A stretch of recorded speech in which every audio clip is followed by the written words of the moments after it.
прежде чем начать лекцию, я, конечно, готовилась. И мне попалась очень интересная книга якутского этнографа Андрея Андреевича Савина. Ну, это имя вам, наверное, не совсем известно, но книга потрясающая, называется «Пища якутов». По объему большая, если она вас заинтересует, вы можете прочитать ее в библиотеке. Она вышла относительно недавно, через 50 с лишним лет после смерти самого Андрея Савина. И в ней очень подробно описана пища якутов, которая существовала до революционное, так скажем, время. И одним из таких особенностей питания якутов была так называемая сыма. Сыма – это квашеная рыба. Квашеная рыба. Якуты ее заготавливали из рыбы гальяна, которая водилась в озерах республики. В основном это Вилюйская группа районов. И способ квашения был очень такой особенный. Они вырывали в земле яму где-то 1 метр глубиной и 60 сантиметров в диаметре. Укладывали туда бересту и плотно складывали рыбу эту, гальян. Где-то килограммов 150 могло вместиться в одну яму. Вот. Затем ее засыпали лиственницей, травами, и потом засыпали землей, и она так квасилась. Это была заготовка на зиму, на долгую зиму, да? Вот. Без соли, да, без соли, да. И впоследствии эту рыбу употребляли в пищу. И вот в этой книге пишут, что врачи, которые наблюдали за вилюйскими якутами, они замечали, что очень много неврологических больных. Вот в том числе Колпакова приезжала, и она сказала, что в каждой юрте есть параличный больной. Впоследствии Прокопий Андреевич Петров выяснил, что это был вилюйский энцефалит. Вилюйский энцефалит, который в настоящее время практически не встречается. А когда началось изучение этого заболевания в 50-х годах, то больных было много, сотнями. Диагностировали эту фатальную тяжелую болезнь мозга, которая в конце концов приводила человека к деменции, и человек умирал. Это было фатальным заболеванием. То на сегодняшний день, когда у нас пищевые приоритеты изменились, этого заболевания нет. И этот способ приготовления рыбы еще связывали с таким заболеванием, как проказа, а лепрозорий как раз был рядом с городом Вилюйском. Там был открыт лепрозорий, и было много больных, страдающих этой болезнью. Может, считали, что такая недоброкачественная рыба, там бактерии и так далее, да? Вот. Или, возможно, нейротоксин. Вот, очень известный невролог, лауреат Нобелевской премии Карлитон Гайдушек, который был у нас в Якутии, вот, изучая вилюйский энцефалит, он тоже на эти моменты пищевые уделял большое внимание, но все-таки искали вирус. Потому что при патоморфологическом исследовании мозга умерших от вилюйского энцефалита там выявлялись воспалительные изменения. Но вирус так и не нашли, и болезнь ушла. Связано ли это с изменением питания населения вот в течение последних 100 лет? Второе вот заболевание, которое тоже Гайдушек описал. Тот же самый невролог, который вот к вилюйскому энцефалиту был причастен, и долгое время вместе с Прокопием Андреевичем они пытались выяснить причину этого тяжелого заболевания. Так вот, он описал одно заболевание среди племени Чаморра, которое проживает на острове Гуам. В 50-е годы прошлого века на этом острове было зарегистрировано неврологическое заболевание. Оно называется боковой амиотрофический склероз. Тяжелейшее заболевание, которое убивает в течение 2-3 лет человека. Но есть, конечно, случаи, и вы скажете, вот Стивен Хокинг, он прожил там длительное время, да, но это Стивен Хокинг, у него был другой совсем уход. Вот. На этом острове Гуам заболеваемость была в 100 раз выше, чем во всем мире. Это заболевание встречается повсеместно, но, например, один человек там из 100 тысяч заболеет, то у них это процент достигал, эта заболеваемость достигала 100 человек на 100 тысяч. То есть это заболевание было очень распространенным, да, тяжелым. И японские ученые и Гайдушек, они, конечно, пытались найти вирус, опять-таки, да, вот почему они так заболевают, искали причину в генетике, потому что это были люди племени Чаморра, но оказалось, что дело в питании. Это племя бедное, и в основном оно питалось лепешками, которые делали из муки плодов сагового дерева. Ну, они использовали еще листья этого дерева, да, и питались в основном этими лепешками. Но нейротоксина там оказалось меньше, чем в жире летучих, летучие мыши, они называли их летучие лисицы.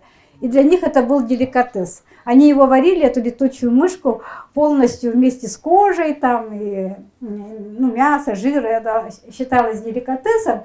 И вот в этой летучей мыши концентрация нейротоксина была очень чрезвычайно высокой. И эти летучие мыши питались тоже плодами сагового дерева. И когда причина была раскрыта, что вот действительно есть такой нейротоксин, у него есть свое название, сложное БМАА. Ну, я не буду там расшифровывать, потому что ты так не запомнишь сразу, да. И вот когда выяснили причину, это в 1992 году, и у них изменился, как сказать, рацион питания, то это заболевание ушло. У них нет сейчас больных с боковым амиотрофическим склерозом в таком количестве, как было раньше. Вот. Ну, еще такие есть географические заболевания, как в Чили, например, там тоже очень высокий процент болезни мозга, болезни Паркинсона, это нейродегенеративное заболевание, да. И когда стали изучать причину, а болели в основном люди бедные, необеспеченные, которые питались рыбами, обитающими в рифах, мелкой рыбешкой они питались, и оказалось, что эта рыба тоже как бы содержит нейротоксин, который поражает клетки головного мозга, ну вот избирательно черную субстанцию. Поэтому, конечно, наш мозг чувствителен к тому, что мы едим. Вот эти вот примеры этих 3 заболеваний говорят о том, что наш мозг отвечает на то, что мы едим, и как хороший, дорогой автомобиль, а мозг – это главный орган нашего тела. Так ведь, да? У кого не спроси, все скажут, что мозг – главный орган, мне кажется, да? Это в Древнем Египте считали, что главный орган – это почки там, и печень, а не мозг. То сейчас современный человек, конечно, скажет, что мозг. То есть мозг должен получать хорошее топливо в виде полноценной еды. Да. Глюкоза, ну да, и кетоны тоже являются топливом, да. Но это топливо должно быть доброкачественным, чтобы мозг наш не страдал. И вот мы, если посмотрим на анатомию, то мозг, конечно, занимает от всего тела всего там 2%, но потребляет очень большое количество энергии. Значит, 20% всей энергии проходит через мозг, потому что мозг имеет 160 километров сосудов, которые питают нервные клетки. Мозг работает очень интенсивно. Вот. И с кровью поступают питательные вещества каждую секунду, каждую миллисекунду. Да? Поэтому, когда мы говорим о болезнях мозга, мы должны это иметь в виду. Что я хочу сказать, что в 21 веке у нас другие проблемы. Вот в 20 веке, конечно, люди умирали в младенчестве от инфекционных заболеваний или от травм. Сейчас ситуация другая, медицина все-таки так развилась, что выхаживают 500-граммовых детей, младенческая смертность у нас очень низкая, человек после травмы тоже может выжить и выживает большинство, да? Но от чего сейчас умирают люди? Вот можно сказать, что в медицине катастрофой стало большое количество сейчас болезней, связанных с нарушением иммунной системы. Это аутоиммунные заболевания. Причем, к сожалению, болеют молодые люди. И вот из собственной практики скажу, да, вот поступила девчушка, из района приехала, в общежитии живет, первый курс, питается плохо, в основном вот фастфуд, да, и у нее случилась такая беда, как рассеянный склероз. Когда она в первый раз поступила, такая худенькая маленькая девочка, не видит на один глаз, левая сторона парализована, я спросила, как она питается. Питается она очень плохо. Я говорю, когда ты последний раз ела яйца? Она поступила в декабре месяц. Она говорит, в октябре на юбилей. Представляете? Яйца. Это же основной, можно сказать, компонент в нашем рационе. Да? Мы же все едим яйца, да? Потому что оно полезно. И вообще на завтрак 1-2 яйца. Это так рекомендуют диетологи. Я не диетолог, но я просто была удивлена, что, оказывается, наши студенты очень плохо питаются. Вот.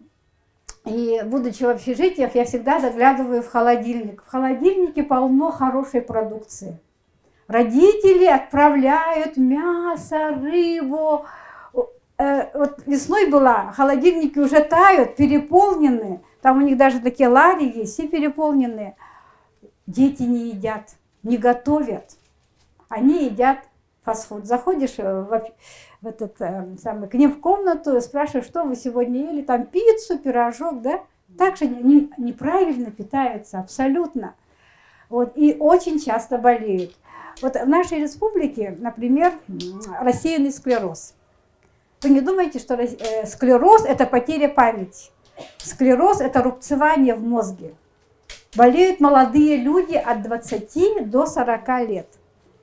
У нас в Якутии в 80-е годы, когда я начинала работать, это заболевание было единичным. У нас было где-то, человек 10, наверное, больных рассеянным склерозом. Сейчас у нас наблюдается с рассеянным склерозом сотни больных. Это тяжелейшее заболевание. С чем это связано? Это заболевание аутоиммунное. То есть в организме происходит нарушение иммунной системы, и собственные белки, вот миелин, он воспринимается как чужеродный агент. И на него начинают вырабатываться антитела и убивать наш нормальный миелин. А из чего состоит миелин?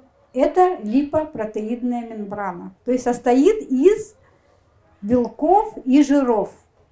Когда их не хватает, конечно, может быть демиелинизация, а может и вообще вот как бы развернуться аутоиммунный процесс. Больных стало много.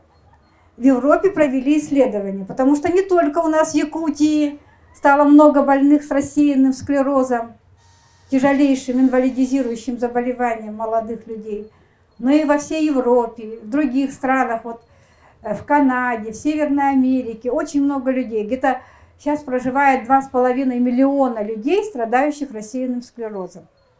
Вот. Было проведено крупномасштабное эпидемиологическое исследование в Европе, и оказалось, что одним из факторов риска развития этого заболевания является питание. Какое питание? Мясное. Но не думайте, что это мясо наше, да?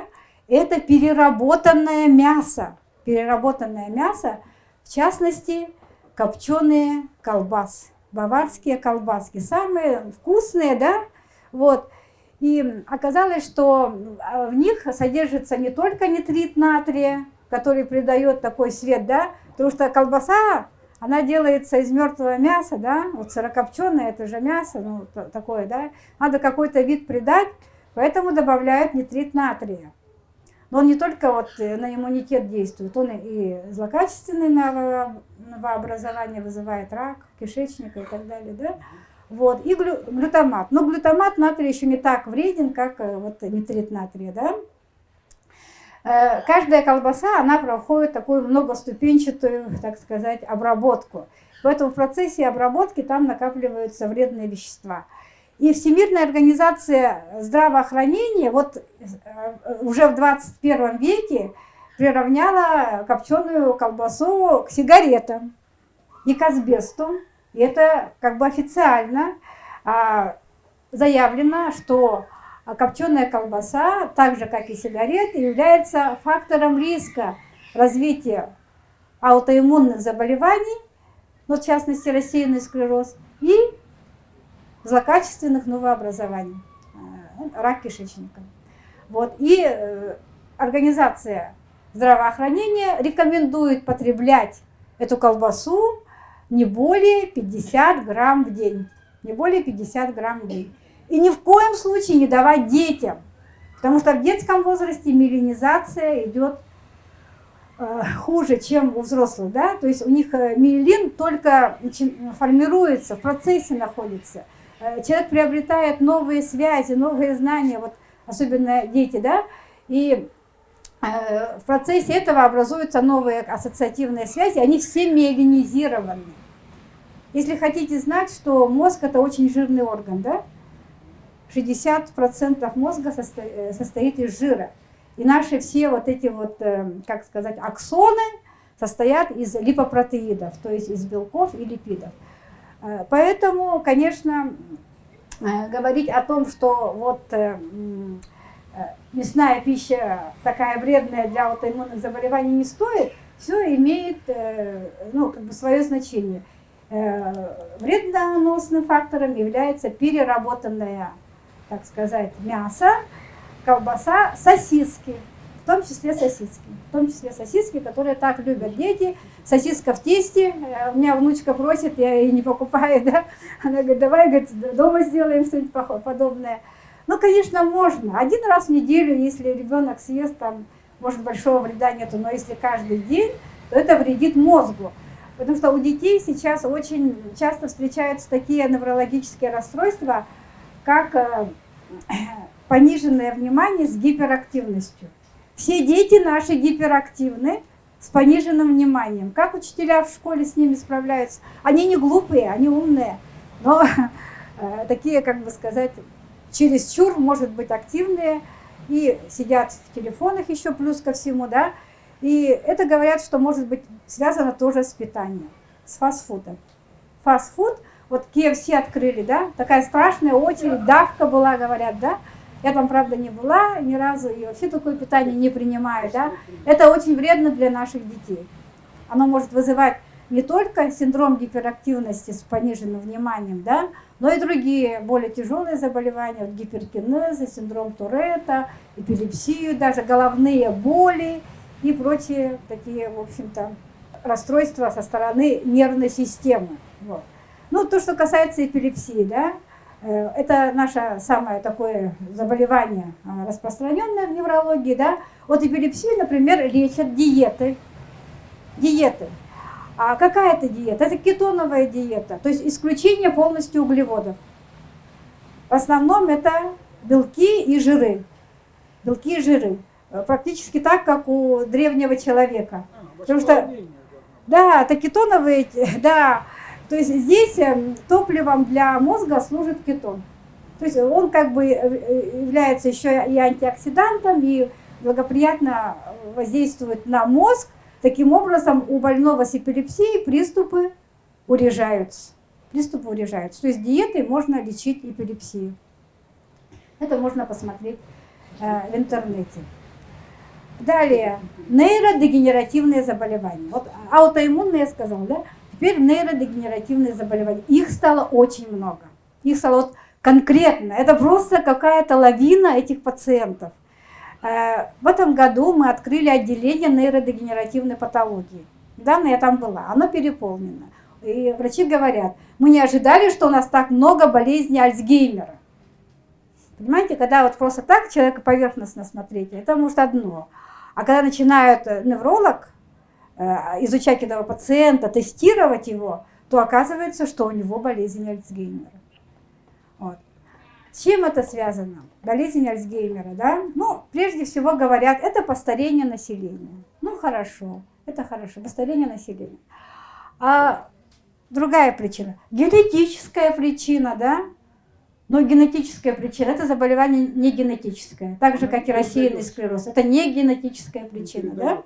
Не передается по наследству. Хотя есть факторы риска генетические, но по наследству не передается. Вот есть ученые, которые занимаются болезнью Альцгеймера. Вот вышла последняя монография, и в ней написано, что у пожилых людей, особенно у женщин, болезнь Альцгеймера может быть вызвана недостатком витамина В12. Витамин В12. Его вегетарианцы вообще не едят. Его нет ни в овощах, ни в зелени. Он есть только в мясе, в печени его много, да? И он еще есть в яйце. Куриное яйцо, да? Вот. Содержит витамин В12. Вот. Недостаток этого витамина особенно чувствителен в пожилом возрасте, оказывается. Ну, молодые тоже. Я вот лечила женщину, которой поставили диагноз опухоль спинного мозга, ее парализовала, ее привезли к нам, оказалось, что у нее недостаток витамина В12, пернициозная анемия.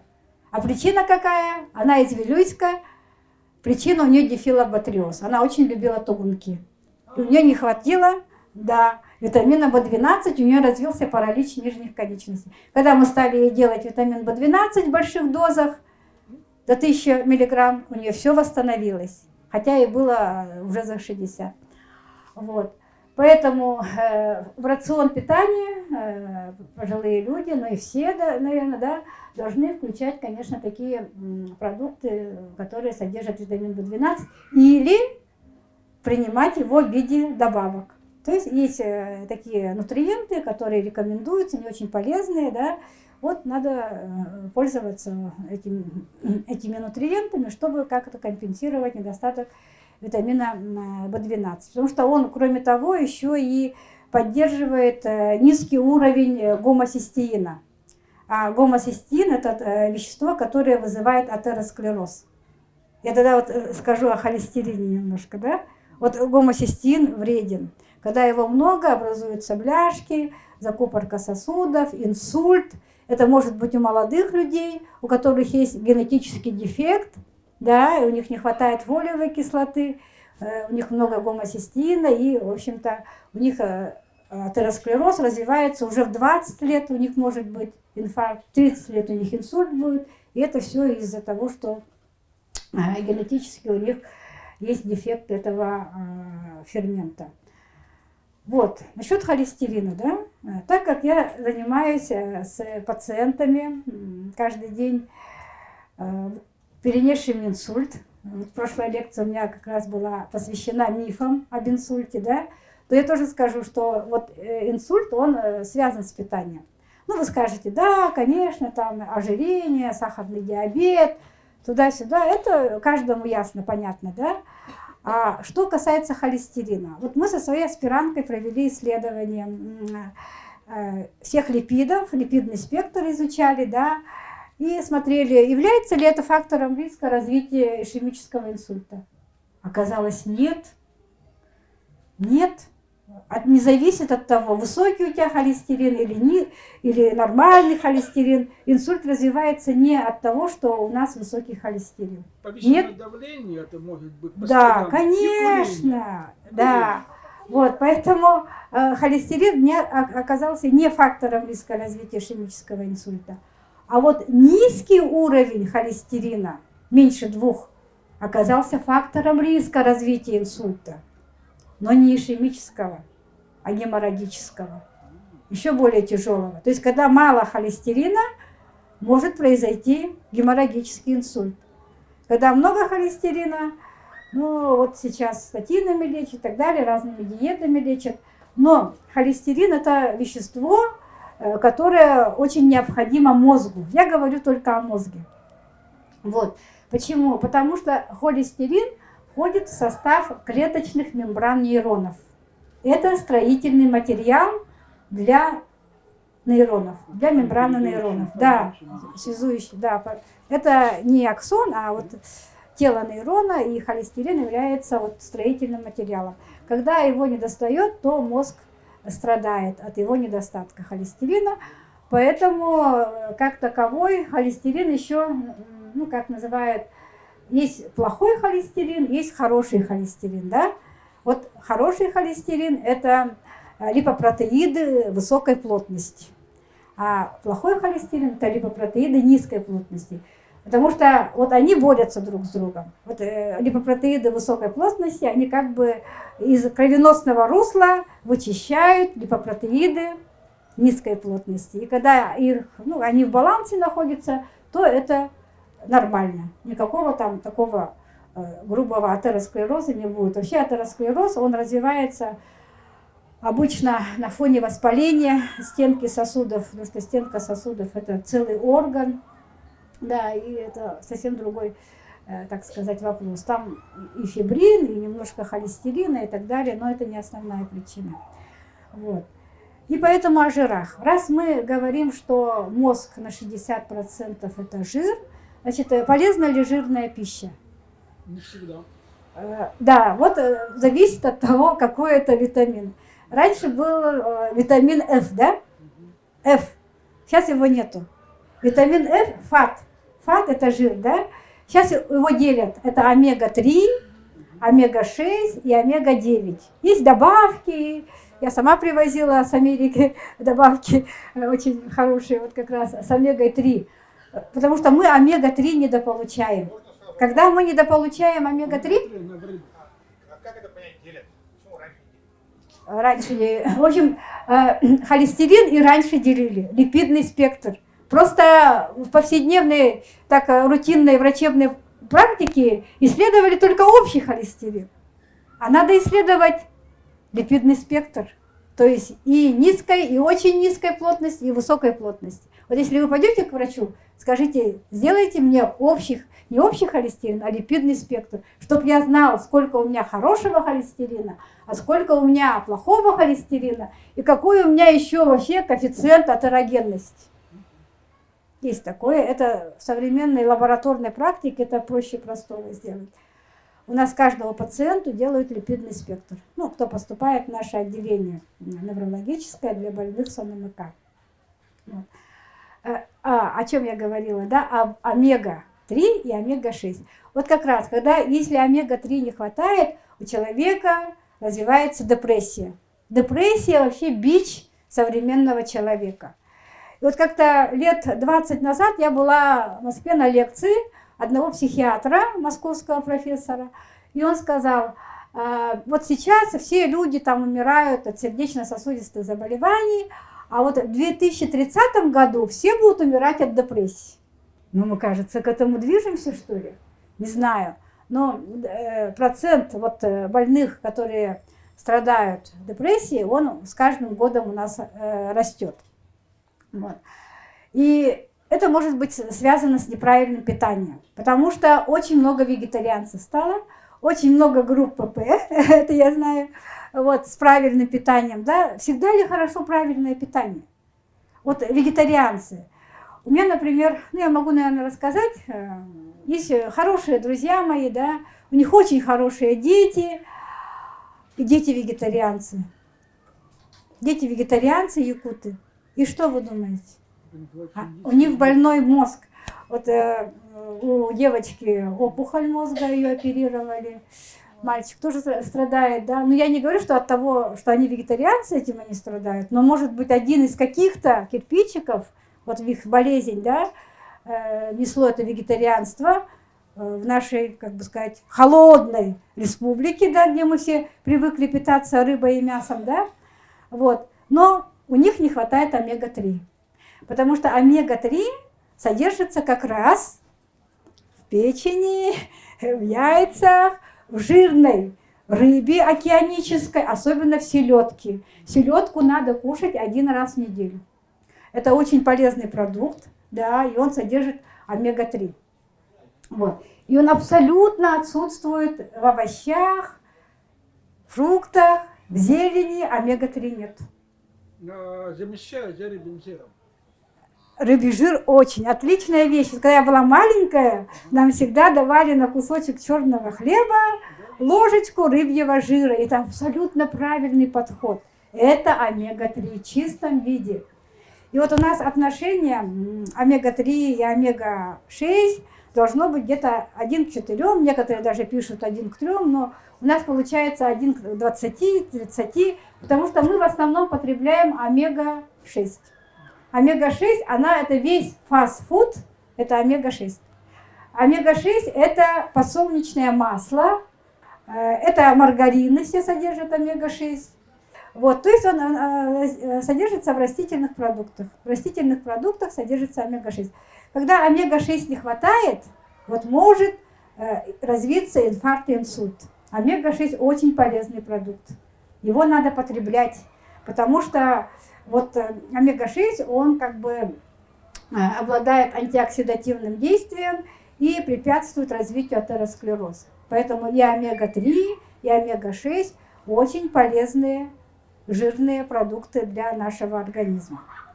Вот. И еще есть омега-9, тоже о нем стали. Вообще про эти продукты, про этот витамин F начали говорить относительно недавно, где-то в 90-е годы.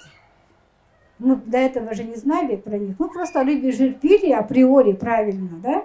Вот. Поэтому, в общем-то, потребление рыбы – это очень такой момент правильный в питании людей, да, и надо сказать, что потребление рыбы, я не диетолог, конечно, да, но оно, в общем-то, способствует тому, что вот люди, которые живут на рыбе.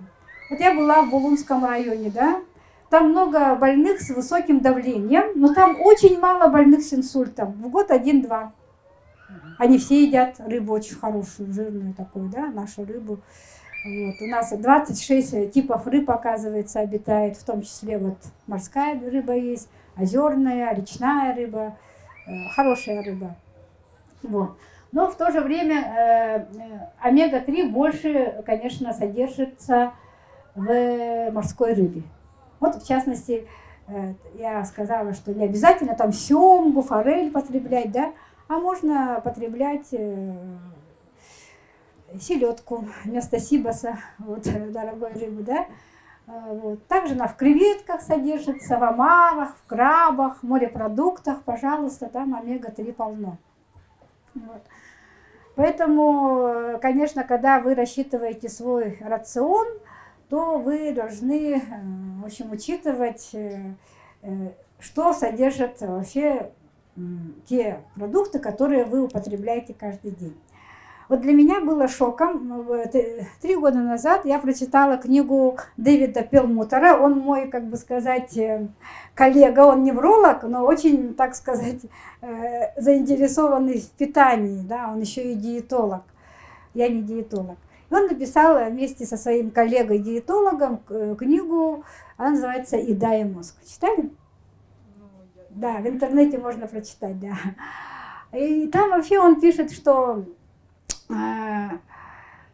основной бич современного человека и причина всех его бед и болезней мозга в том числе это зерно.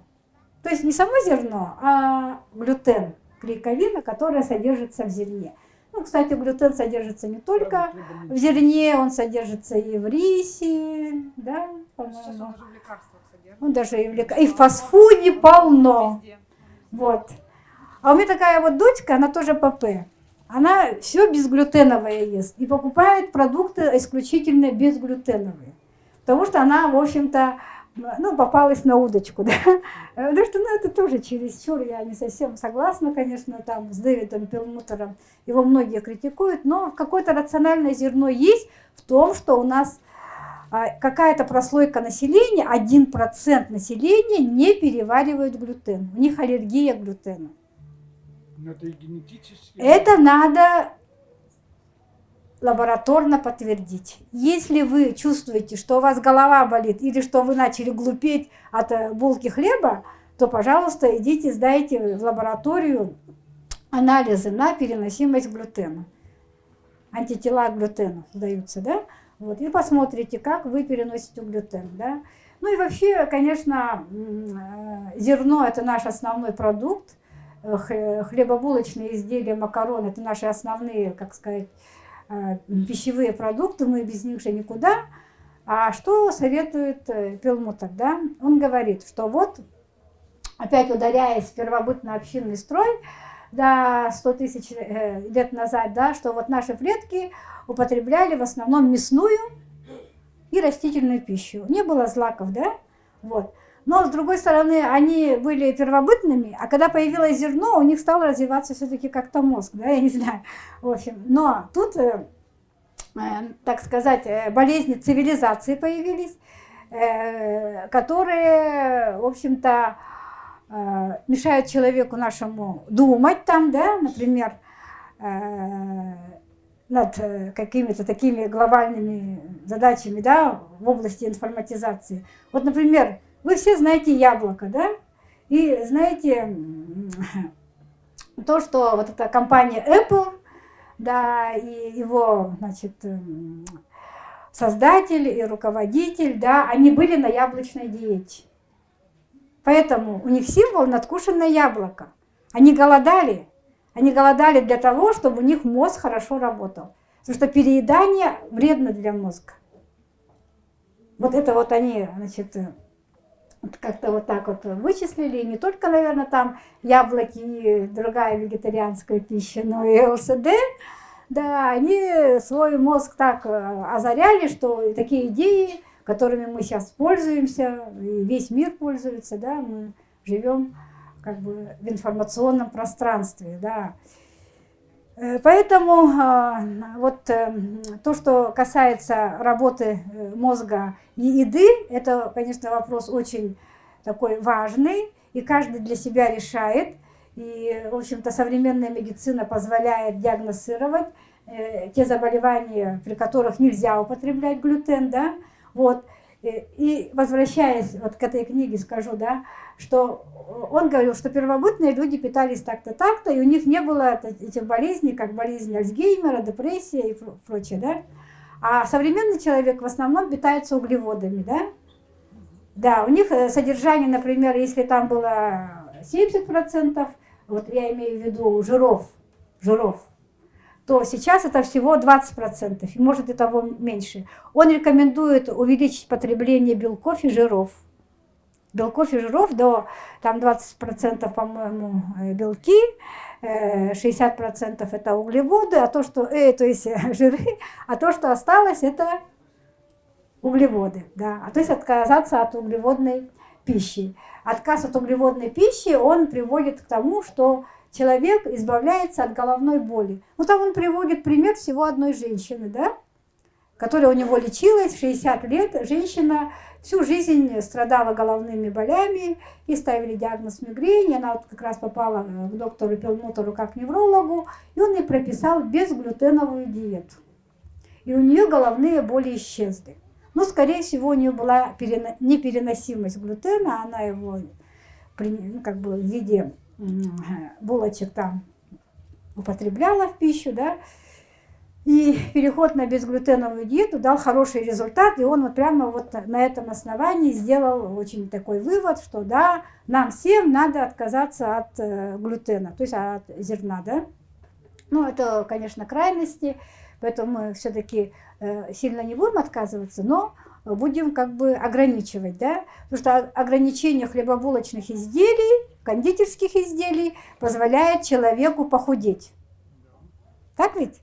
Это очень хороший фактор для мозга, между прочим, похудение. Когда человек худеет, занимается физической культурой, его мозг работает лучше. Это однозначно тоже доказано. Вот.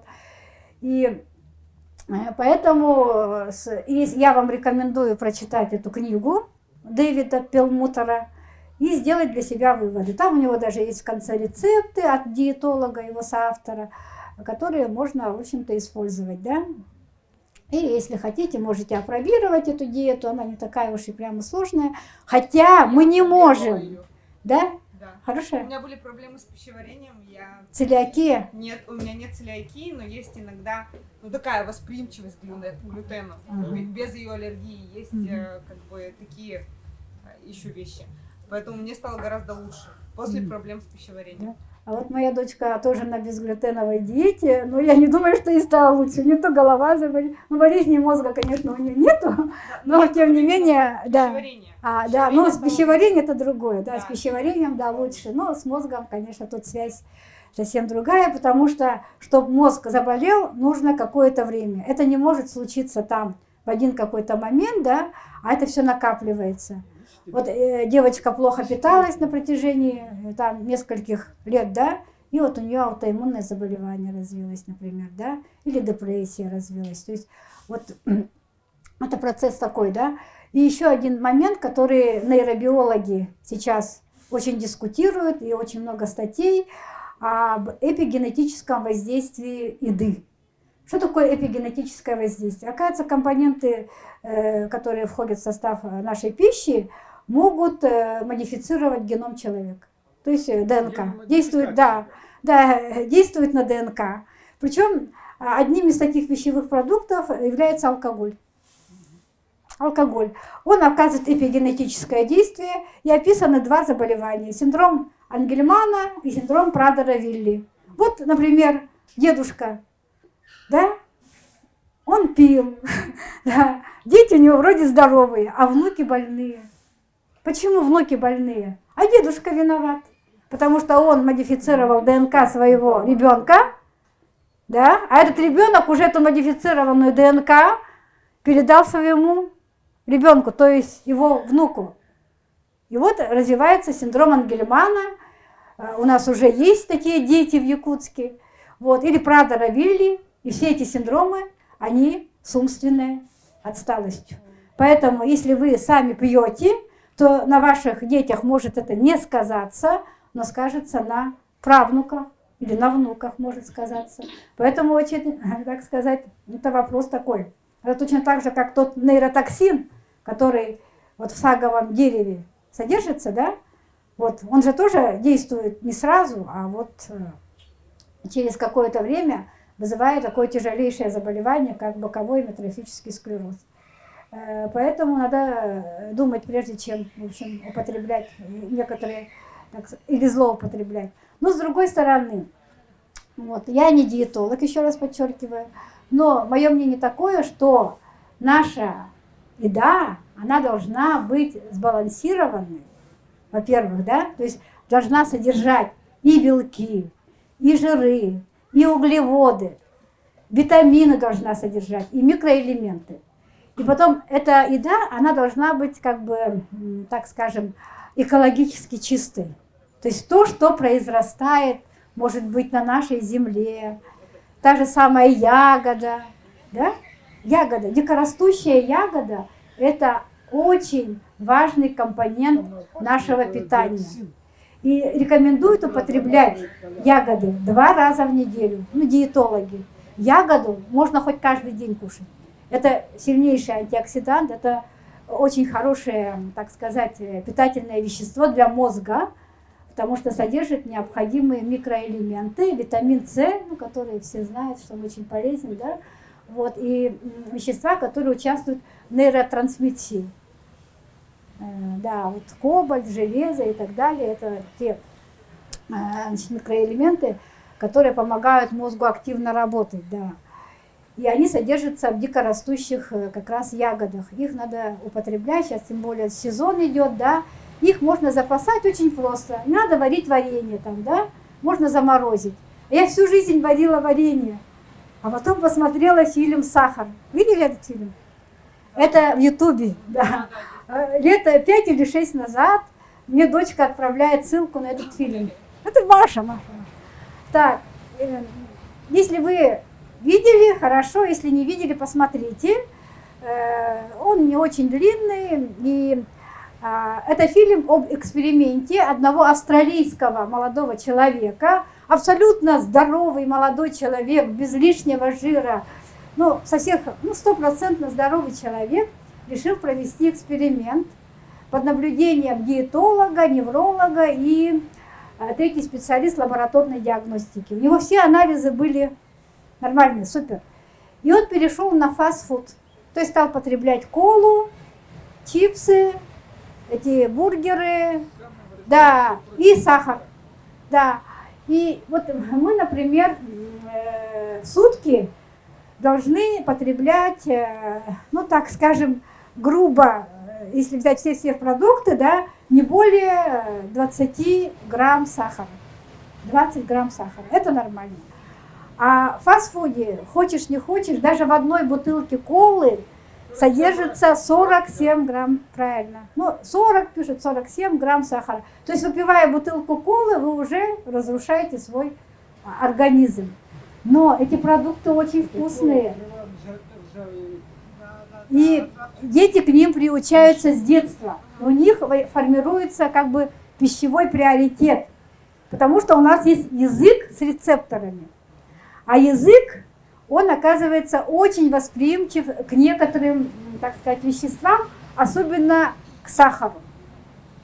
Он не восприимчив там, к брокколи, там, каким-то полезным, да, он восприимчив к неполезным, он к сахару. И ребенок как бы привыкает получать вот эту вот дозу свою вкусного, сладости и так далее, тем более, что родители прямо любящие, бабушки, дедушки тоже стараются угодить малышу и кормить его той пищей, которую он требует.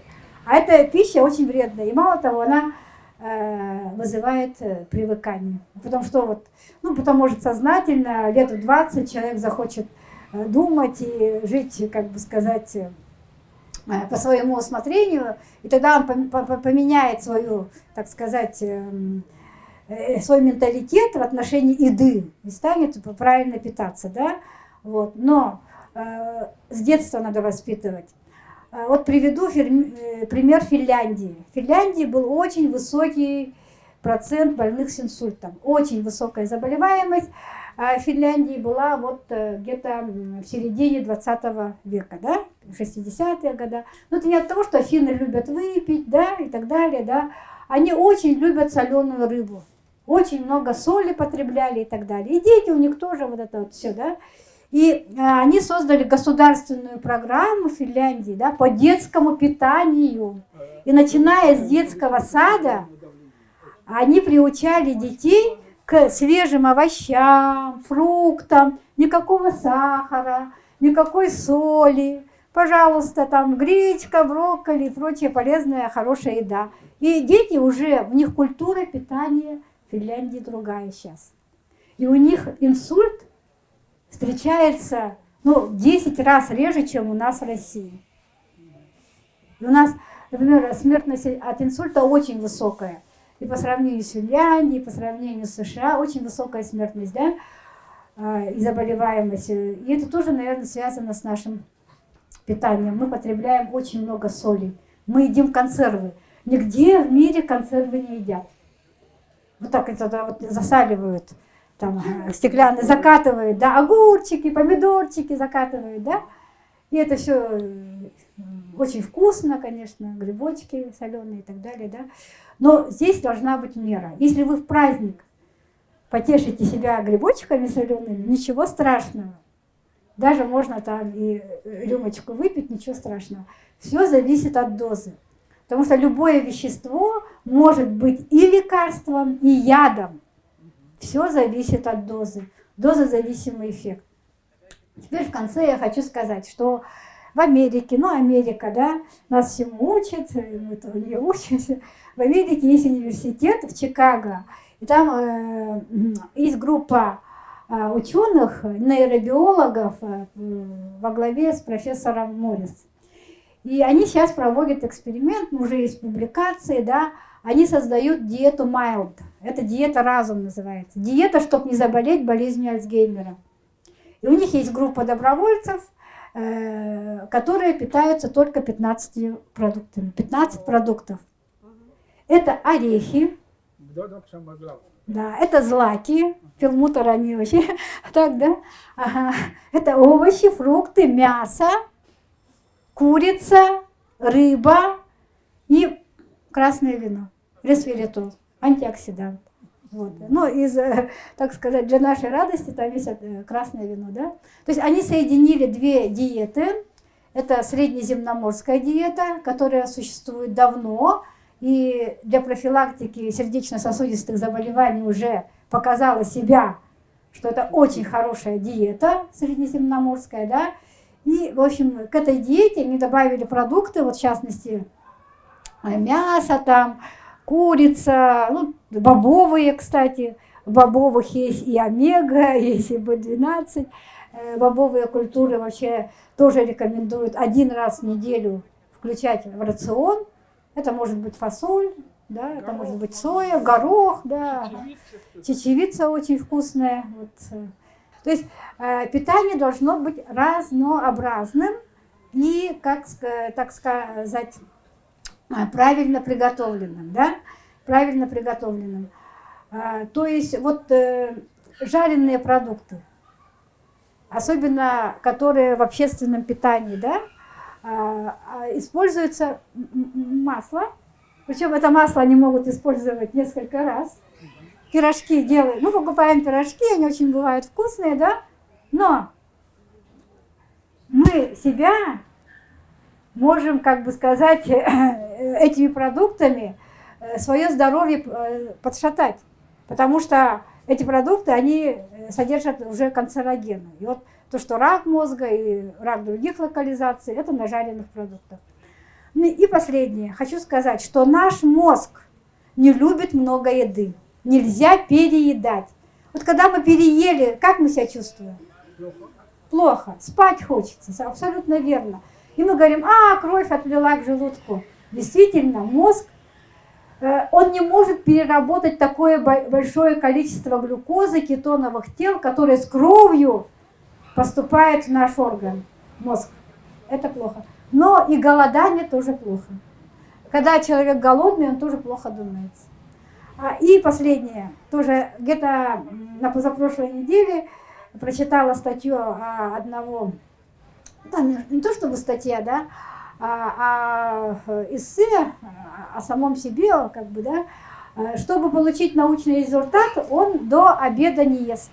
Он пьет только кофе, воду, и до обеда он работает, наукой занимается. Потом у него обед, ужин полноценный, да, но вся научная работа у него идет на голодный желудок.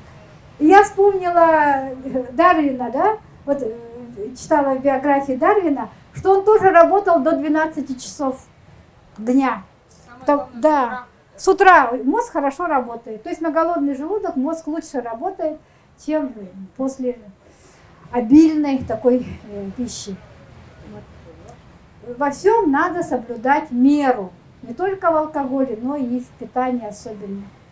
И так, как сказать, беречь свой мозг с молоду, чтобы не допустить не только вот болезни Альцгеймера, но и аутоиммунных заболеваний. Сейчас их стало очень много. Я говорила в начале лекции о рассеянном склерозе. Спасибо за внимание. Вопросы, пожалуйста.